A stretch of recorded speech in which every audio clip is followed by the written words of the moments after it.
वह पहला दिन था जब काव्या ने कॉलेज में कदम रखा। वह थोड़ी नर्वस थी, क्योंकि यह उसका पहला दिन था। काव्या 18 साल की एक शर्मीली और प्यारी लड़की थी, जो अभी-अभी स्कूल से निकलकर कॉलेज में आई थी। आर्यन 20 साल का एक स्मार्ट और आत्मविश्वासी लड़का था, जो अपने कॉलेज का सबसे पॉपुलर लड़का था। काव्या क्लासरूम में बैठी थी और प्रोफेसर का लेक्चर सुन रही थी। तभी दरवाजे पर हल्की सी दस्तक हुई और आर्यन अंदर आया। सबकी नजरें उसी पर टिकी थीं। आर्यन ने मुस्कुराते हुए काव्या के पास की खाली सीट पर बैठने की अनुमति मांगी और काव्या ने थोड़ी सी झिझकते हुए हाँ कह दी। दिन बीतते गए और काव्या और आर्यन के बीच दोस्ती गहरी होती गई। दोनों साथ में क्लास अटेंड करते, लाइब्रेरी में पढ़ते और कैंटीन में चाय पीते। आर्यन ने काव्या को हर बार उसकी शंका सुलझाने में मदद की, जिससे काव्या को आर्यन की समझदारी और ज्ञान से प्रभावित होना स्वाभाविक था। एक दिन कॉलेज के गार्डन में दोनों बैठे हुए थे। मौसम बहुत सुहाना था और चारों ओर फूलों की खुशबू फैली हुई थी।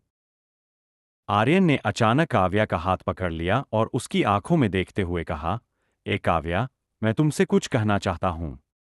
तुम्हारे बिना मेरी जिंदगी अधूरी लगती है। क्या तुम मेरे साथ जिंदगी का हर पल बिताना चाहोगी? काव्या की आंखों में आंसू आ गए।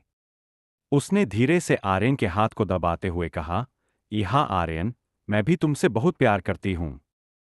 इसके बाद काव्या और आर्यन की जोड़ी कॉलेज में मशहूर हो गई। वे दोनों हर वक्त साथ रहते, एक दूसरे का ख्याल रखते और हर छोटे बड़े खुशी के पल को साथ में जीते। उनके दोस्त भी उनके प्यार की मिसाल देते थे। कॉलेज की पढ़ाई पूरी होने के बाद आर्यन ने अपने करियर में आगे बढ़ने का फैसला किया और काव्या ने भी अपनी पढ़ाई जारी रखने का निर्णय लिया। दोनों ने एक दूसरे से वादा किया कि वे हमेशा साथ रहेंगे और अपने सपनों को पूरा करेंगे। कुछ सालों बाद, जब आर्यन ने अपने करियर में सफलता प्राप्त की और काव्या ने भी अपनी पढ़ाई पूरी कर ली, तो दोनों ने अपने परिवार की सहमति से शादी कर ली। उनकी प्रेम कहानी, जो कॉलेज से शुरू हुई थी, अब एक नई शुरुआत की ओर बढ़ चली थी। काव्या और आर्यन का यह पहला प्यार, जो कॉलेज के दिनों में पनपा था, अब जिंदगी भर के लिए एक अटूट बंधन में बदल गया था।